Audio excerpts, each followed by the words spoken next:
అరే మీరు డిపాజిట్లే కొట్టుకున్నారు ఎంపీ దగ్గరుండి మీ అంగాలన్నీ కూడా దానం చేసి బీజేపీని గెలిపించింది కదా ఇక్కడ. మీరు జియోలు ఇష్యూ చేయడంలో డబ్బులు ఉన్నాయని చెప్పడంలో మీ అంత పెద్ద మనుషులు ఎవరు లేరు. అబద్ధాలు చెప్పాలంటే ఫ్యాక్టరీయే మీది. కాంగ్రెస్ కోట ఎందుకు? అరే టీఆర్ఎస్ కోట ఏమైనా అడగాలి కదా, కాంగ్రెస్ కోట ఏదైనా ప్రచారం చేస్తున్నారు కదా. నీ సూచనలు వద్దు, నీ సలహాలు వద్దు, నువ్వు అట్లనే అట్లా అరుచుకుంటూనే ఉండు, మేము చేసుకుంటూనే పోతాం. సర్వం ఫెయిల్ అయిపోయి అర్ధగంట ముచ్చట చెప్పి అన్ని చెప్పి ఊగిపోయి మాట్లాడినారు కానీ అట్లీస్ట్ రైతుల గురించి సాగునీరు గురించి గణలేదు. అభివృద్ధి లేదు 18 నెలల. మీ బతుక్కి 10 సంవత్సరాలు తెచ్చిందంతా ఆ ఒక్క లెటర్ మీద పనిగమ తెచ్చిన 3,000 కోట్ల రూపాయలు ఇక్కడ మీకు పంపిస్తున్నాం. 3,000 కోట్ల రూపాయలు పంపించడంతో పాటు 2,500 కోట్ల రూపాయలు ఈ ప్రాంతంలో 1,30,000 ఎకరాలకి పనికి వచ్చేలా ఈరోజు పనులు మొదలైనవి. మీరు ఐరన్ లెగ్లో ఒక ఐరన్ లెగ్ పెట్టినని ఖచ్చితంగా అంటున్నాను. మీ హయాంలో ఒక్క ఎకరాకు కూడా నీళ్ళు తెలియదు. అట్లీస్ట్ మీరు ఉగాది పచ్చడికి ఒక బిందెడు నీళ్ళు కూడా కృష్ణానది జలాలు ఇక్కడికి రావడానికి మీ హయాంలో 10 సంవత్సరాలు టైం తీసుకున్నారని ఏమీ తీసుకురాలేదు. ప్రభుత్వంలో కేసీఆర్ గారు చెప్పిన దానికి వాస్తవమే కాదని ఎప్పుడు అనలేదు. మీరు ఎందుకు ఎగురుతున్నారో ఎందుకు అట్లా మాట్లాడుతున్నారో మాకు తెలియదు కానీ పెట్టేసి ఆ జియోలన్నీ తీసి ఇట్లాంటివన్నీ కాగితాలు చెప్పేసి ఆ జియోలన్నీ నేను కూడా ఇస్తాను అని ఎందుకు వచ్చారు. మళ్ళీ 18 నెలల తర్వాత ఏమీ జరగలేదండి. ఇప్పుడన్నా ఏమైనా తెలుసుకుంటే ఏమైనా జరుగుతుంది. తీసుకున్నందుకు ఇప్పుడు కమిషన్లు వచ్చినాయి, భూ కబ్జాలు వచ్చినాయి, లేకపోతే ఇసుక చేసినారు. ఇవన్నీ మీ నాయకులు మీరు మీకు సంబంధించిన చేసినారు కాబట్టి మిమ్మల్ని అక్కడ కూర్చోబెట్టినారు. Like, share, subscribe. ఈ నీళ్ళని నిలబడి కొంచెము స్ట్రక్చర్ వీక్ అయిందని చెప్పి ఇంజనీర్స్ చెప్తే జిల్లా కలెక్టర్ గారు ప్రాణాలు పోకూడదు, అక్కడున్న పేషెంట్స్, డాక్టర్స్ ప్లస్ వాళ్ళ అటెండెంట్స్ ఉంటారు, సపోర్ట్ స్టాఫ్ ఉంటారు. ఏదైనా ఆన్టువర్డ్ ఇన్సిడెంట్ అవుతే, ప్రమాదం జరిగితే భారీ ఎత్తున ప్రాణ నష్టం జరుగుతున్న ఆలోచిస్తుంది కలెక్టర్ గారు. ఇమీడియట్గా ఒక నిర్ణయం తీసుకొని ఉన్న జిల్లా ఆసుపత్రిని షిఫ్ట్ చేయడం జరిగింది. ఒక 4-5 రోజులు ఇబ్బంది జరిగింది. కానీ ఏదైనా కూడా ఆపద వచ్చినా, వరదలు ఇంకెట్లాంటివి వచ్చినా కూడా ముందు చర్యగా జాగ్రత్తలు తీసుకోవడం అనేది జరుగుతుంది సహజంగా. సో కలెక్టర్ గారు తీసుకున్న నిర్ణయానికి 100% నేను పర్సనల్గా శివకుమార్ రెడ్డిగా, మీ ఒక సోషల్ వర్కర్గా, పార్టీ తరఫున, కాంగ్రెస్ పార్టీ తరఫున కలెక్టర్ అమ్మ డిసిషన్కి 100% సపోర్ట్ చేస్తున్నాను. ఫస్ట్ ఆఫ్ ఆల్ దాంట్లో ఏం మోవటం లేదు. దానివల్ల క్రిటిసిజం వచ్చింది అనేవాళ్ళు అన్నారు. ఒక 4-5 రోజుల్లో ఇబ్బంది జరిగింది. కానీ జనాల ప్రాణాల, డాక్టర్ల ప్రాణాల కంటే కూడా ఏది కూడా చిన్న ఇబ్బందులు తట్టుకోవాలనే ఆలోచనతో తాను తీసుకున్న నిర్ణయానికి ఏకీభవిస్తూ కాంగ్రెస్ పార్టీ సపోర్ట్ చేస్తుంది. సడన్గా ఈ మధ్యలో ఏంటంటే అసలు ఎవరేమీ అనలేదు ఎవరిని. గతంలో ఉన్న మాజీ ఎమ్మెల్యే గారు వచ్చేసి ప్రెస్ మీట్ పెట్టేసి ఆ జియోలన్నీ తీసి ఇట్లాంటివన్నీ కాగితాలు చెప్పేసి ఆ జియోలన్నీ నేను కూడా ఇస్తాను అని ఎందుకు వచ్చారు. మళ్ళీ 18 నెలల తర్వాత ఏమీ జరగలేదండి. ఇప్పుడన్నా ఏమైనా తెలుసుకుంటే ఏమైనా జరుగుతుంది.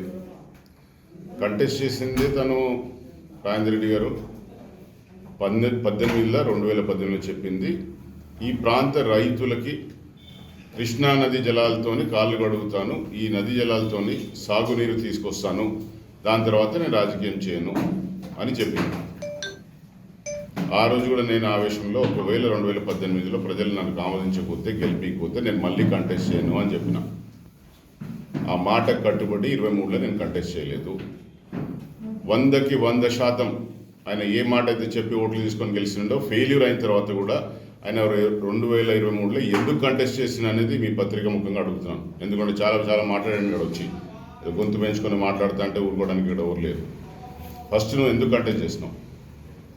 ఈరోజు పత్రికా ముఖంగా నారాయణపేట ప్రాంత ప్రజలకి అందరికీ కూడా, రైతులకి అందరికీ చెప్తున్నాను. 10 ఏళ్ల నుంచి తెలుగుదేశంలో ఉంటేనేమో జియో 69 కావాలని ఇక్కడ ధర్నాలు చేస్తున్నాను. పత్రికా విలేకరులకి మీకు ఉంటే మీ దగ్గర డేటా తీసుకోండి, లేకపోతే అన్నీ కూడా ఇస్తా. పెట్టుకొనేమో జియో 69 అమలు చేయాల్సిందని చెప్పినారు. అదేదో ప్రాబ్లం వచ్చి, సమస్యలు వచ్చి, ఆస్తులు కాపాడుకోవడానికో లేకపోతే రాజకీయ ఉనికి కాపాడుకోవడానికో టీఆర్ఎస్లకు వచ్చిన తర్వాత జియో 69 పక్కన పెట్టేస్తున్నారు. ఇక్కడ ఆల్రెడీ ప్రాంతంలో 70 టీఎంసీలు నీళ్ళు వస్తుంటే దానికి ఆల్టర్నేట్గా చిన్న రిజర్వాయర్స్ ఉండాలని ఆ రోజు రిటైర్డ్ ఇంజనీర్స్ రామకృష్ణారెడ్డి గారు, ఇతరత్ర ఇంజనీర్లు కూడా మాట్లాడినప్పుడు నేను క్లియర్గా చెప్పిన, పెద్ద రిజర్వాయర్స్ వల్ల ఎప్పుడు కూడా పంప్ చేసే వాటర్ ఉండకూడదు, చిన్న రిజర్వాయర్స్ చేసుకుందాము అని చెప్తే దానికి అనుగుణంగా ఆ రోజున ముఖ్యమంత్రి కేసీఆర్ ఉన్నారు కాబట్టి దానికి ఒప్పుకుంటూ 5 టీఎంసీ 4 టీఎంసీ చిన్న చిన్న రిజర్వాయర్ చేసుకుంటా అంటే నారాయణపేట కాన్స్టిట్యున్సీకి 5 టీఎంసీతోని 5 రెవెన్యూ విలేజ్ పోయేలా ప్లాన్ చేస్తే ఆ రోజు ఎందుకో నేను పెట్రోల్ పోసుకొని తగలబడతాయి ఇక్కడ రిజర్వాయర్ వస్తాయని చెప్పినాడు. అనుకుంటున్నారు కదా, ఎస్ మాతా శిశువు మరి ఆయన వైద్యం ఎట్లా ఉంటుందో తెలియదు కానీ 2 లక్షలు 3 లక్షల బిల్లులు జ్వరం వస్తే కూడా వేస్తే హాస్పిటల్ కొందరు రన్ చేసే వాళ్ళు ఉన్నారు ఈ ప్రాంతంలో. స్పెషలైజ్ స్టాఫ్ ఒక దగ్గర ఉంటుంది కాబట్టి మాతా శిశు సెంటర్కి 100 బెడెడ్ హాస్పిటల్ కెపాసిటీ పెంచినారు కాబట్టి అక్కడే కావాలని చెప్పేసి అది కేవలం మెడికల్ రీజన్స్లో అక్కడ పెట్టడం జరిగింది. ఈరోజు మీరు ఎన్ని జియోలు తెచ్చినారో ఎన్ని పైసలు తెచ్చినో తెలియదు కానీ ఇక్కడ ఆల్టర్నేట్ అరేంజ్మెంట్ చేయాలని చెప్పేసి ఇంటిగ్రేటెడ్ మార్కెట్ మీరు ఏదైతే చేసినారో ప్రజాధనాన్ని దుర్వినియోగం చేసి కాంట్రాక్ట్ లేదా కమిషన్ తీసుకునే అలవాటు ఉంది కాబట్టి అది తీసుకున్నందుకు ఇప్పుడు కమిషన్లు వచ్చినాయి, భూ కబ్జాలు వచ్చినాయి, లేకపోతే ఇసుక చేసినారు. ఇవన్నీ మీ నాయకులు మీరు మీకు సంబంధించిన వాళ్ళు చేసినారు కాబట్టే మిమ్మల్ని అక్కడ కూర్చోబెట్టినారు. ఎక్కడ కూడా భయభ్రాంతులు కాకుండా ఏ పార్టీ అయినా స్వేచ్ఛగా వాళ్ళ రాజకీయ పనులు చేసుకోవడానికి, ఉద్యోగస్తులు ఉద్యోగాలు చేసుకోవడానికి, వ్యాపారస్తులు వ్యాపారం చేసుకోవడానికి దందా చందాలు అన్నీ కూడా బంద్ చేయించినందుకు మీకు ప్రశాంతమైన వాతావరణంలో నారాయణపేట కాన్స్టిట్యున్సీ ఈరోజు ఉన్నదన్నది వాస్తవమా కాదా? మీ హయాంలో మీ నాయకులు మీరే బెదిరిస్తారు, సర్పంచులు బూట్ కాలుతోంది అంటారు, కొందరేమో ఎంపీపీలనేమో ఇష్టమైనట్టు నోటికి వచ్చినట్టు మాట్లాడతారు, అధికారులనేమో అపపదాలతోని బూతులతో మాట్లాడిన వీడియోలు కూడా మీ అన్ని నేను వాస్తవం కాదా? ఎవరు భయభ్రాంతులు చేశారు, ఎవరు తప్పుడు కేసులు పెట్టినారు, ఎవరు భూ కబ్జాలు చేసినారు, ఎవరు ఇసుక దందాలు చేసినారు, ఎవరు ఏం చేసినారు, సర్వం మీకు మీ హయాంలో జరిగింది ఇదే. కంప్లీట్గా కూడా మొత్తం అంతా భయభ్రాంతులు చేసి వసూలు చేసుకుంటూనే బతుకున్నారు. సో అది అలవాటు పోయి అదే భాషలో మళ్ళీ మాట్లాడుతున్నారు, ఎవరు వసూలు చేసినారు ఏం చేసినారు. ఈరోజు అంటున్నారు మొత్తం మీ జీవితకాలం 10 ఏళ్ళు ఉన్నారు ఎమ్మెల్యేగా, దాదాపు నేను ఇన్ఛార్జ్ ఉన్నప్పుడు ఒక 400 కోట్లకి ప్రపోజల్స్ తీసుకొచ్చినాను. మీ కోయిల్కొండ ఇందాక మాట్లాడుతున్నా, కోయిల్కొండ హాస్పిటల్ రిపేర్ చేయమంటే హాస్పిటల్ కొత్తది తీసుకురావాలి, కొత్త హాస్పిటల్ కూడా తీసుకుని కట్టించాం. ఎస్, తప్పకుండా కూడా నారాయణపేట ప్రాంత ప్రజలకి ఈ రోజున డాక్టర్ చిట్టెంపర్ణిగారెడ్డి గారు ముఖ్యమంత్రి గారితో మాట్లాడి 9 కోట్లు ఇమీడియట్గా శాంక్షన్ చేసుకొని ఏ భవనం అయితే మీరు కాంట్రాక్టర్ల కమిషన్ల కోసం తీసుకున్నది ఇంటిగ్రేటెడ్ దాన్ని మార్చి ఎమర్జెన్సీగా urban health centres plus children hospital చేయడానికి అక్కడ చేస్తాం. ఈ లోపు పని జరగడానికి కొన్ని టైం పడుతుంది. టెండర్స్ కూడా ఇదే ఆల్రెడీ పిలవడం జరిగింది, మళ్ళీ ఇప్పుడు పిలుస్తున్నారు. ఒక వారం 10 రోజుల్లో ఆ ప్రక్రియ ముగిస్తుంది, పని కూడా స్టార్ట్ చేస్తాం. 9 కోట్ల రూపాయలు ఆల్రెడీ శాంక్షన్ ఇమీడియట్గా పర్ణికమ్మ గారు తెచ్చుకున్నారు. ఇప్పుడున్న షెడ్లలో కొంచెం ఈ కష్టకాలం ఓపికతో చేసుకుంటే తర్వాత మొత్తం షిఫ్టింగ్ అయిన తర్వాత అక్కడ అయిన తర్వాత ఇప్పుడున్న ఏరియా ఆసుపత్రిని తీసేసి మళ్ళీ కూడా ఒక మంచి కమ్యూనిటీ హెల్త్ సెంటర్ కూడా ఆ ప్రాంతంలో మళ్ళీ తీసుకోవడం జరుగుతుంది. ఒక డాక్టర్గా అన్నీ కూడా చేస్తున్నారు. మీరు ఏ రోజు కూడా ఒక రోజులో గంటలో ఏ శాంక్షన్ కూడా ఎప్పుడు చేయలేదు. కేవల్కి మీరు ఎక్స్పర్ట్స్. ఇక మెడికల్ కాలేజ్ గురించి ఇష్యూ ఎంత తక్కువ చేసుకుంటే అంత మంచిది. మెడికల్ కాలేజ్ పెట్టుకుందా అనేది గత ప్రభుత్వంలో కేసీఆర్ గారు చెప్పిన దానికి వాస్తవమే కాదని ఎప్పుడు అనలేదు. మీరు ఎందుకు ఎగురుతున్నారో ఎందుకు అట్లా మాట్లాడుతున్నారో మాకు తెలియదు, కానీ క్లియర్ కట్గా ప్రతిపాదన అనేది ఒకటి ఉంటుంది, దానికి అనుమతులు, దాంతోపాటు ఆచరణలోకి తీసుకొచ్చి పని చేయించడం. ఆ 2 అంశాలు మర్చిపోయి ప్రతిదానికి చేశారు. ఈ పత్రికా విలేకరుల సమక్షంలో అన్నీ చేస్తున్నారు. ఇదే విలేకరుల సమక్షంలో మీ సమక్షంలో గతంలో మంత్రులు వచ్చినప్పుడు ఇక్కడ వచ్చిన శిలాఫలకాలు అక్కడ పడి ఉన్నాయి చూడడానికి నారాయణపేట ప్రజలకి. ఏ ఒక్క పనైనా జరిగిందా శిలాఫలకాలు చూసుకోండి. మరి పగలు కొట్టుకుంటారా, తీసి మీ ఇంట్లో పెట్టుకుంటారా, మీ క్యాంప్ ఆఫీస్లో పెట్టుకుంటారా, లేకపోతే అట్లనే ప్రజలు చూసుకోవడానికి ఉంచుకుంటారా, ఉంచుకోండి. శిలాఫలకం ఏదైనా ఇస్తుందంటే పర్ణికమ్మ హయాంలో అది అడ్మినిస్ట్రేటివ్ శాంక్షన్, ఫైనాన్షియల్ శాంక్షన్తో సహా టెండర్ ప్రాసెస్ ఉన్న తర్వాతనే ఏదైనా చేయడం జరిగింది. ఈరోజు ఏ జియో 16 అనేది 30 సంవత్సరాల నుంచి ప్రాంతంలో మేము అందరం కొట్లాడినామో చిట్ట నర్సిరెడ్డి గారు చేసినారో, ఇప్పుడు మీరు ఐరన్ లెగ్లో ఒక ఐరన్ లెగ్ పెట్టినని ఖచ్చితంగా అంటున్నాను. మీ హయాంలో 1 ఎకరా కూడా నీళ్ళు తెలియదు. అట్లీస్ట్ మీరు ఉగాది పచ్చడికి ఒక బిందెడు నీళ్ళు కూడా కృష్ణానది జలాలు ఇక్కడికి రావడానికి మీ హయాంలో 10 సంవత్సరాల టైం తీసుకున్నారని ఏమీ తీసుకురాలేదు. సర్వం ఫెయిల్ అయిపోయి అర్ధగంట ముచ్చట చెప్పి అన్ని చెప్పి ఊగిపోయి మాట్లాడినారు, కానీ అట్లీస్ట్ రైతుల గురించి సాగునీరు గురించి గణలేదు. అభివృద్ధి లేదు 18 నెలల. మీ బతుక్కి 10 సంవత్సరాలు తెచ్చిందంతా ఒక్క లెటర్ మీద పర్ణికమ్మ తెచ్చిన 3,000 కోట్ల రూపాయలు ఇక్కడ మీకు పంపిస్తున్నాం. 3,000 కోట్ల రూపాయలు పంపించడంతో పాటు 2,500 కోట్ల రూపాయలు ఈ ప్రాంతంలో 130,000 ఎకరాలకి పనికి వచ్చేలా ఈరోజు పనులు మొదలైనాయి. సిగ్గుశరం లేకుండా కొందరు నాయకులు అక్కడ మాట్లాడినారు, ఏది ఈ భూములు తీసుకోవద్దు, ప్రాజెక్టులు రావద్దు, కొందరు దొరలే బతకాలి, మాకు ఉండాలి, ఇక్కడ అంతా గరీబోలు ఉండాలి, ఆకలి సావులు ఉండాలి, వలసల బతుకులు ఉండాలని ఆలోచన. మీరు ఎందుకు నీళ్లు తీసుకురాలేదు? కనీసం మీ ప్రయత్నం చేసినారా?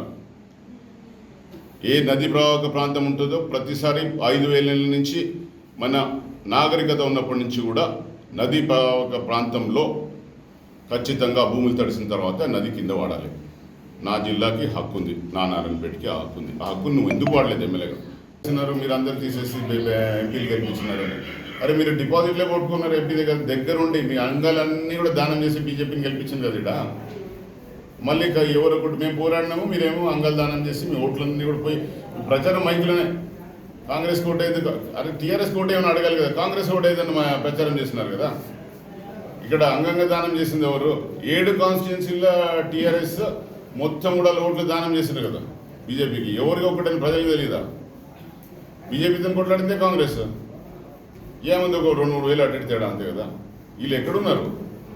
అయ్యా మీరు ఒకసారి మీరు అడిగిన కదా ప్రశ్న, బీజేపీకి ఎన్ని ఓట్లు వచ్చినాయి ఈ సెగ్మెంట్లో, కాంగ్రెస్కి ఎన్ని ఓట్లు వచ్చినాయి, టీఆర్ఎస్కి ఎన్ని ఓట్లు వచ్చినాయి? డిపాజిట్ వచ్చిందా టీఆర్ఎస్కి? పోయిందా? నారాయణపేట కాన్స్టిట్యున్సీలో 16.67% రాలేదు కదా, ఓట్లు రాలేదు కదా టీఆర్ఎస్కి. ఓట్లన్నీ ఎట్టేసింది, బీజేపీకి వేసింది కదా. మీరు డైరెక్ట్లో బూత్లలో తెలుస్తున్నాయి, మీ నంబర్ సెన్స్ ఉన్నాయి, మీకు గతంలో ఎన్ని ఓట్లు పడ్డాయి, మీ ఓట్లన్నీ బీజేపీకి టర్న్ అయినా లేవనేది క్లియర్గా రికార్డ్ ఉంది. బూత్ నెంబర్తో సహా మీరు చూసుకోండి. ఆ ప్రశ్న ఎందుకు అడుగుతుంది నన్ను? కంప్లీట్గా 100కి 100% అయ్యా ఓట్ ట్రాన్స్ఫర్ చేసినారు కదా. ఇప్పుడు కొన్ని లాభాలు చెందాలని మొన్న ఎమ్మెల్సీ కూడా పోటీ చేయట్లేదు కదా బీజేపీ వాళ్ళకి గెలవాలని. ఓటే ఇచ్చేస్తున్నారు డైరెక్ట్గా. నెక్స్ట్ టైం గుర్తుకు ఇదంతా ట్రయల్ అనమాట, ఏదో పనికి వస్తుందని. కాంగ్రెస్ బీజేపీ సిద్ధాంతపరంగా ఎప్పుడూ కలవదు. ఊరికి నేను మాట్లాడేదాన్ని గడబడి చేసుకుని వచ్చేదాన్ని ఎందుకు చెప్పాను అయ్యా? అప్పటిదాకా చేయలేదు, ఈ లోపు పుణ్యకాలం గడిచిందని చేయడానికి లేదు. మళ్ళీ ఏం చేస్తాం, క్యాన్సిల్ చేసి రీకాల్ చేయమన్నాం. ఉట్టిన అటుపోయింది ఇటుపోయింది, ఆయన కట్టుకున్నాడు. యాడికి పోలేదు, పొడగలో కట్టుకుంటున్నారు, అనేది రీకాల్ అవుతుంది అంతే. మీరు అడగండి R&B ఆఫీసర్స్ అడిగి చెప్తారు. అని చెప్పి దండలు పెట్టుకుంటే మొన్న ఇప్పించిన పేమెంట్ ఏది రేవంత్ అన్న గారితో మాట్లాడేసి ముఖ్యమంత్రి గారు రిలీజ్ చేసి ఈ హాస్పిటల్ ముందుకు సాగి కంప్లీట్ చేసినాం. ఈయన రోడ్ ఇచ్చినాడు ఒక స్పెషల్ కాంట్రాక్టర్కి. ఆ సార్ ఎటో వదిలేసిపోతే ఎక్కడి నుంచి కోటకొండ టు అబ్బపల్లి ఆ రోడ్డుకి పేమెంట్ లేదు, ఏం లేదు, SGF లేదు, ఏం లేదు. మళ్ళీ వచ్చి ఇదంతా పరిస్థితులు బాగాలేదనుకుంటే అప్పుడు చేసింది ఏంటంటే మళ్ళీ దానికి SGF రెన్యువల్ చేసి 28 కోట్లు ఇప్పిస్తే ఇప్పుడు వర్క్ స్టార్ట్ చేసినాడు. ఊరికనే కోట్లు మాట్లాడతారు. కోట్లు చెప్తున్నారు కదా, పేమెంట్ జరగలేదు. కావాలంటే మీకు డేటా కావాలంటే ట్రెజరీ నుంచి ఇక్కడ పర్ణికమ్మ హయాంలో పేమెంట్స్ జరిగినాయా లేకపోతే రాజేంద్ర రెడ్డి గారి హయాంలో పేమెంట్స్ జరిగినాయా మీకు అన్ని కూడా డేటా ఇచ్చేస్తాను ప్రింట్అవుట్స్తో సహా. ఇప్పుడు ఆయన చెప్పుకున్న 80% కంప్లీట్ అయిన బిల్డింగ్ పేమెంట్లో ఖచ్చితంగా రేవంత్ రెడ్డి గారి దగ్గర పోయి ముఖ్యమంత్రి గారికి మా నాయకుడి దగ్గర పోయి అడిగితే మా హాస్పిటల్ గురించి ఖచ్చితంగా ఇవ్వాల్సిందంటే ఆయన చేసిన పేమెంట్లే, ఆ రోడ్కి చేసిన పేమెంట్లు రేవంత్ రెడ్డి గారు చేసినాయి. ఊరికే కోట్లు వచ్చినాయి, కోట్లు పోయినాయి, ఇది ఒకటే చెప్పుకుంటూ పోవాలి. నెక్స్ట్ వచ్చి పాటికి అందరు రైతులకి నీళ్ళు కూడా వచ్చాయి. ఎందుకు రిజర్వాయర్లు రాకుండా అడ్డుకున్నాం? జియో 69 ఎప్పుడైతే తెలుగుదేశంలో ఉన్నప్పుడు కావాలని పోరాటం చేసి దానికి ఎంకరేజ్ చేసి అన్ని చేసిన తర్వాత అధికార పార్టీలోకి వచ్చిన తర్వాత జియో 69 గురించి ఎందుకు మాట్లాడలేదు ఈరోజు వరకు? 18లో ప్రామిస్ చేసినప్పుడు ఇవన్నీ కూడా నేను చేస్తానని చెప్పినాడు. 23 ఎలక్షన్లు జరిగినప్పుడు పక్కోడు బిడ్డ అనేది డైరెక్ట్ కొట్టారు ఇంతకుముందు, మరి వాళ్ళ పార్టీ వాళ్ళు చెప్పినారా ఏం చెప్పినారో తెలియదు. కానీ కరువైన రిజర్వాయర్కి పక్క కాన్స్టిట్యున్సీలో దేవరకద్ర రిజర్వాయర్లో కరువైన రిజర్వాయర్కి తీసుకెళ్లి బస్సులు పెట్టి చూపెట్టుకున్న దౌర్భాగ్యమైన పరిస్థితి రాలేదా మీకు 23లో? ప్రతిసారి ఉగాది పచ్చడికి కృష్ణానది జలాలతో చేసుకుంటాము, కాళ్ళు కడుగుతామని చెప్పిన వాళ్ళు ఉగాది వచ్చిన టైంలో తీసుకెళ్లి కరువైనలు తీసుకెళ్తే ఆడపోతే అక్కడ బురద ఉంది తప్ప ఆడ నీళ్ళు లేవు. అంటే ఉగాది చేసుకోవాలంటే నారాయణపేట ప్రజలు కరువైనకి బిందెలు తీసుకొని బస్సులు వేసుకొని పోయి ఆడికెళ్ళి నీళ్లు ముంచుకొచ్చి పచ్చడి చేసుకునే పరిస్థితులు కల్పించింది మీరు కాదా? కనీసం ఆ మాట ఎత్తుతో ఎక్కడ మీకు గుర్తుకొస్తుందని చెప్పి చిన్న విషయాలు హాస్పిటల్ అది చేసినా ఇది చేసినా 100 సోది చదువుకుంటూ పోయినరు. మీరు జియోలు ఇష్యూ చేయడంలో డబ్బులు ఉన్నాయని చెప్పడంలో మీ అంత పెద్ద మనుషులు ఎవరు లేరు. అబద్ధాలు చెప్పాలంటే ఫ్యాక్టరీయే మీది. అడ్డం పెట్టాలి, ధర్నా చేయాలి. వాళ్ళు ఖచ్చితంగా వాళ్ళు అదే చేసుకుంటూ పోవాలి, ధర్నాలే చేసుకుంటూ పోవాలి, రోడ్ల మీద అట్లనే ఉండాలి. ఖాళీ బిందెలు పెట్టి ధర్నాలు చేసిన రోజున ఇదే శివకుమార్ రెడ్డి ఆ బిందెలు ఖాళీ బిందెలు కాదు ఆ బిందెల్లో నీళ్ళు నింపుతా అని చెప్పి మొత్తం ప్రతి వార్డులో ప్రతి దాంట్లో బోర్లు వేసి ట్యాంకర్లు పెట్టేసి 12 సంవత్సరాలు నిరంతరంగా ప్రతి బిందె నింపినండి శివకుమార్ రెడ్డి మాట. ఖాళీ బిందెలు పెట్టి వీళ్ళు ధర్నాలు చేసిన వాళ్ళ గురించి మీరు అడుగుతున్నారు. దేనికి ధర్నా చేస్తున్నారో చెప్పండి కదా. అయ్యా ఈ వారం రోజులు కష్టమైంది, ఈ వారం రోజుల్లోనే 9 కోట్ల రూపాయలు శాంక్షన్ తెచ్చుకొని ఇంటిగ్రేటెడ్ మార్కెట్ కాంప్లెక్స్లో మార్పులు చేర్పులు చేసి ఇక్కడనే మాతా శిశు హాస్పిటల్ ఒక పోర్షన్, ఓపీలు, అర్బన్ హెల్త్ సెంటర్ ఇక్కడ నుంచి నడిపించడానికి చేస్తున్నాం. ఈ లోపు ఆ టిన్ షర్ట్స్లో అయితే ఉన్నాయో గ్రేట్ యాడ్ అయితే పెట్టుకున్నారు కదా, మటన్ మార్కెట్, ఫిష్ మార్కెట్, మురికి దాంట్లో తీసుకొచ్చి పిల్లల దవాఖానా అని చెప్పి పెట్టుకున్నారు కదా టెంపరీ షెడ్యూల్తో. చాలా బ్రహ్మాండమైన ఆలోచనతో పెట్టింది. మీరు ఒకసారి చూసాడు ఫోటోలు వీడియో చేయండి ఎంత ఎట్లా ఉందో ఆడ పరిస్థితి. ఆడ పెట్టినారు. ఇదంతా కూడా మీకు వర్క్ స్టార్ట్ చేస్తుంది నెక్స్ట్ వీక్లో. బీజేపీ వాళ్ళకి ఎందుకంటే ఒక రాజకీయ అవకాశం దొరికినప్పుడు పాపం వాడుకోకపోతే ఎట్లా, ఒకటే వారం రోజులు ఛాన్స్ దొరుకుతుంది, ధర్నా చేసుకుంటారు, మైక్ ఇస్తారు, మైక్ దొరికిందని ఇష్టం కూడా మాట్లాడారు. కలెక్టర్ కూసురు తగులుతాడంట. ఇంకా పెద్ద మనిషికి ఏం చెప్తే భాష మాట్లాడితే పర్ణికమ్మ కూసురు తగ్గుతుంది, కలెక్టర్ కూసురు తగ్గుతుంది. దేని కూసురు తగ్గుతాయా? ప్రాణాలు పోతాయి, 50 నుంచి 100 మంది చనిపోతారు ఆ స్ట్రక్చర్కి ఏమైనా అవుతాయి. అందువరకు ఆమె మార్చింది, నేను సపోర్ట్ చేస్తాను. ఇక తెలుసు కదా, ఇక మైక్ దొరికితే మాట్లాడి నాకు లేక 2 మాటలు ఇప్పుడు చెప్పగలుగుతున్నాను. ఇక ఆ మైక్ అసలుతో నాకు ఎందుకు చెప్పు.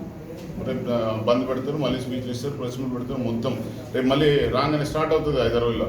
నేను బంద్ చేసినా కాబట్టి తెల్లారే స్టార్ట్ అయింది చూసినావు అని చెప్పుకుంటారు. ఎట్లా తెల్లారే? నువ్వు ఏడకలు తెచ్చినావు, ఢిల్లీకి ఏమైనా 10 కోట్లు తెచ్చిచ్చినావా, శాంక్షన్ చేసినావా, ఏమైనా చేసినావా?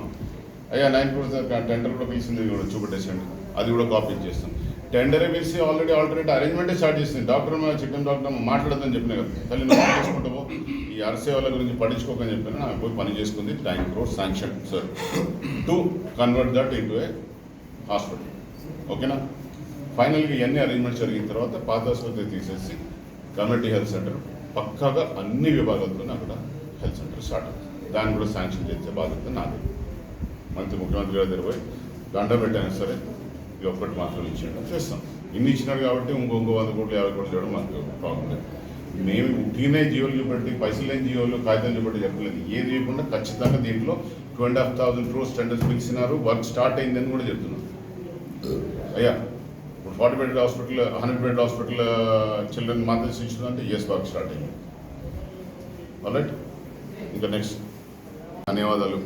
అయితే ఇట్లాంటివి అడిగితే మొత్తం కడిగి పెడతాను. ఇంకా ఇది అన్ని ఏమంటే డాక్యుమెంట్స్ అన్ని తీసి పెట్టండి, వాళ్ళు ఇచ్చేసండి.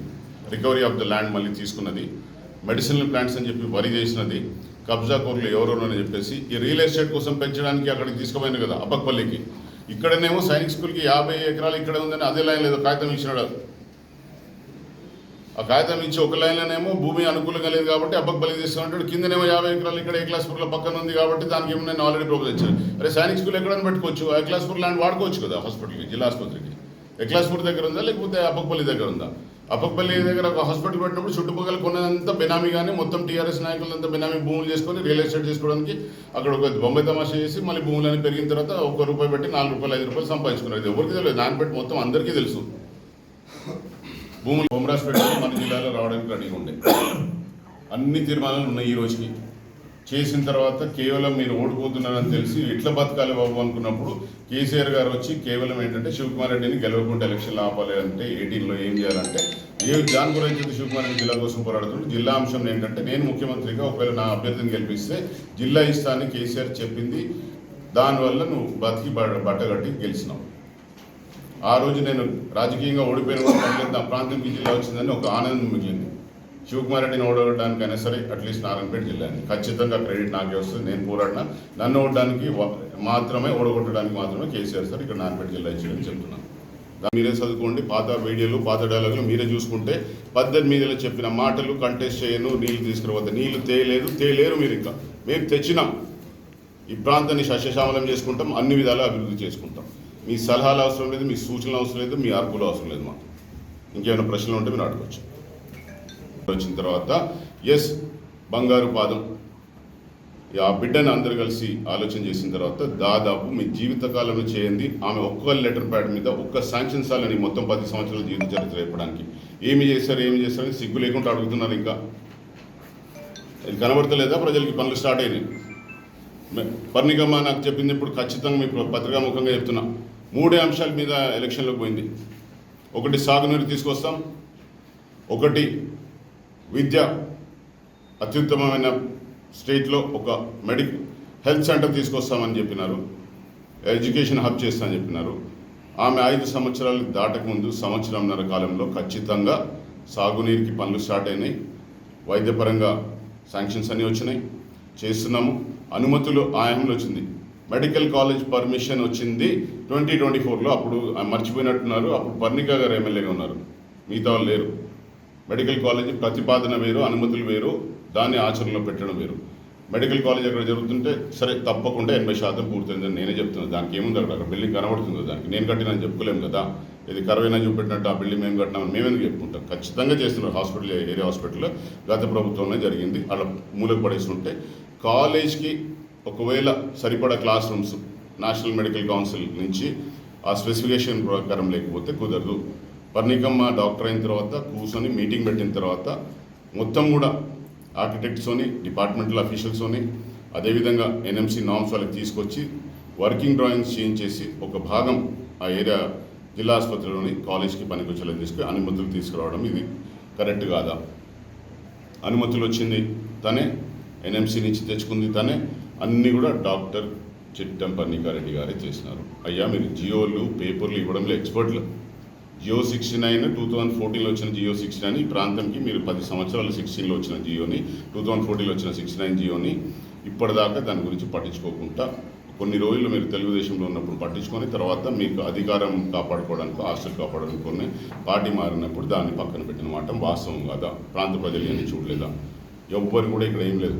కమిషన్లు అనేది, ఇసుక అనేది కాంట్రాక్టులు చేయడానికి నిదర్శనం ఏదైనా ఉంటే ఇక్కడ క్లియర్గా చూడండి. ఇంటిగ్రేటెడ్ మార్కెట్ చేసిన దాంట్లో ఒక్క ఇంచు కూడా, ఒక్క రూపాయి కూడా ఏది పనికి రాకుంటుంది. చూపెడతాం. ఆల్రెడీ ఎందుకు జరిగినాయి కొన్ని వేల కోట్ల రూపాయలు ఈ ప్రాంతానికి రావడం జరిగింది. సో అది కనబట్లేదు, ప్రభుత్వం కనబట్లేదు, ఊరికైనా ముఖ్యమంత్రిని అనడము. మీరు ఓన్లీ మాటలు చెప్పుకొని నడిపించినారు కాబట్టి తీసుకెళ్ళి ప్రజలు మిమ్మల్ని ఆడ కూర్చోబెట్టినారు. దయచేసి సూచనలు సలహాలు అంటే దాన్ని ఎద్దావా చేస్తూ నీ సూచనలు వద్దు, నీ సలహాలు వద్దు, నువ్వు అట్లనే అట్లా అరుచుకుంటూనే ఉండు, మేము చేసుకుంటూనే పోతాం. ఒక్కటే చెప్పిన పని గమని ఎవరు చేసింది ఏం పట్టించుకునే అవసరం లేదు. నువ్వు పోతుంటే కుక్కలు ముడితే మురిగే కుక్కలు మురగని నీ పని నువ్వు చేసుకోకపోమని చెప్పినాను. ఈ భాష సరిపోతే సరిపోతుంది, లేకపోతే ఇది ఖచ్చితంగా చెప్తున్నాను, ఈ సామెత చెప్తున్నాను. ఏనుగు నడుచుకుంటూ పోతే కుక్కలు మురిగితే మురిగే కుక్కల గురించి పట్టించుకునే అవసరం క్లారిటీతో. ఊరికి ఏదో ప్రెస్ మీట్ పెట్టుకొని నడుచుకుంటారు, గొంతు చించుకుంటా అంటే అన్నీ కూడా చెప్తున్నాను. పత్రికల విలేకరులు మీరు అక్కడ ఉన్నప్పుడు కొంచెం రాసినారు కదా, మరి ఒక్కరు కూడా ఎందుకు మీరు ప్రశ్న అడగలేదు? 3,000 కోట్ల రూపాయల అడ్మినిస్ట్రేటివ్ శాంక్షన్ వచ్చింది. 2,500 కోట్లతో ఈ 2 ప్రాజెక్టులు ఇక్కడ స్టార్ట్ అయిపోయినాయి, పనులు కూడా స్టార్ట్ అయినాయి. ఎందుకు అడగలేదని మిమ్మల్ని కూడా ప్రశ్నిస్తున్నాను. ఆయన గొంతు తీసుకుని అర్ధగంట మాట్లాడుతూ ఉంటే ఈ ప్రాంతంలో ఉన్న మీరు విలేకరులు మీకు కూడా బాధ్యత ఉంది కదా, మీరు కూడా అడగాల్సింది. సార్ మరి ఇన్ని డెవలప్మెంట్లు వచ్చినాయి కదా ఇవన్నీ అని చెప్పేసి. సో మీరు కూడా ఇప్పుడు హైలైట్ చేస్తూ ఖచ్చితంగా జరిగాయని మీకు రిక్వెస్ట్ చేస్తూ దీన్ని పెద్దగా ఇంకో అర్ధగంట గుంజకుండా ఈ జియోలకి ఆన్సర్ కావాలంటే మీకు ఏమైనా కావాలనుకుంటే మీరు డీటెయిల్ రాసుకొని ఇవన్నీ గుర్తించుకొని జియో నెంబర్లు ఇవన్నీ చెప్పక్కర్లేదు. ఖచ్చితంగా ఒక ప్రణాళికతో క్యాష్ అనేది డబ్బులతో పాటు అనుమతులు, అడ్మినిస్ట్రేటివ్ శాంక్షన్, ఫైనల్ శాంక్షన్తో సహా పేపర్స్ అన్ని కూడా ఉన్నాయి. మీరు చేసిన చాలా కాగితాలు, ఆ కాగితాలు అట్లనే ఉన్నాయి. మీద ఆ కాగితాల నుంచి ₹1 వచ్చింది లేదు.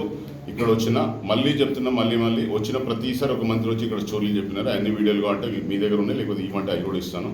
ఖచ్చితంగా 100కి 100% 10 సంవత్సరాలు మీరు ఏదైతే నీళ్ళైతే ప్రాంతానికి అందిలేదు 100కి 100% మీరు ఫెయిల్యూర్. మీరు మాట్లాడడానికే హక్కు లేదు. మీరు ఎప్పుడైతే 18లోనే అయితే ఈ ప్రాంతంకి సాగునీరు తీసుకొస్తా అని చెప్పి ఎలక్షన్ కంటెస్ట్ చేస్తుందో 23లో మీరు అసలు కంటెస్ట్ చేయడానికి మాట మీద నిలబడితే మీరు రాజకీయాల్లో మళ్ళీ ఇంకోసారి కంటెస్ట్ చేయొద్దు. దయచేసి మళ్ళీ కంటెస్ట్ చేసినా కూడా ఇంటికి పంపించినారు కాబట్టి జనాలు అవి దయచేసి మీ మానాన్ని మీరు హ్యాపీగా బోల్డ్ ఆస్తులు మీకు కోట్ల రూపాయలు ఉన్నాయి, అన్నీ మంచిగా అనుభవిస్తూ కూర్చోండి. దయచేసి మమ్మల్ని పని చేసుకున్నామని డిస్టర్బ్ చేయకుండా మీ మానాన్ని మీరు ఉంటే బాగుంటుందని అనుకుంటున్నాను. ఎందుకంటే ఈ మాట